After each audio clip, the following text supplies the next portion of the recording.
Rosario Luis naceu en Madrid en 1814.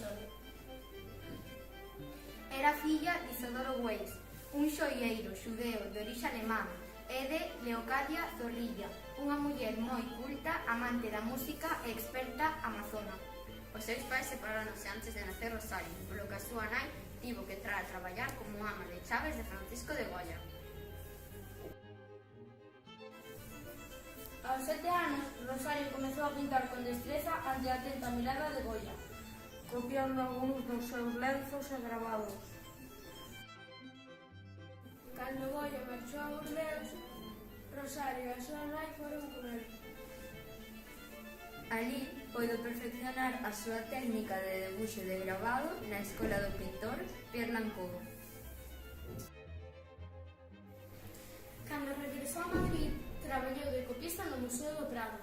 Tamén na Academia de San Fernando, onde realizou copias por encargo de particulares. En 1840, o seu labor foi recoñecida pola Academia de San Fernando e foi nomeada académica de mérito. O rei Fernando VII contratouna para que lle dera clases ás súas fillas, as infantas Isabel e Luisa Fernanda.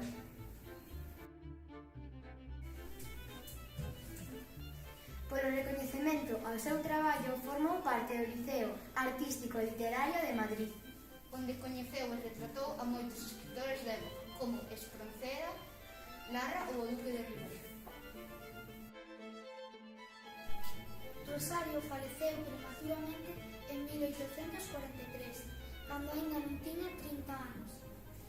descoñécese a causa exacta da súa morte. Algunas fontes indican que foi por unha infección intestinal.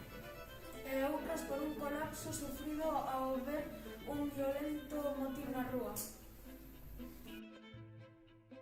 A súa obra é pouco coñecida e moitas veces confundiuse coa do seu mestre, Goya.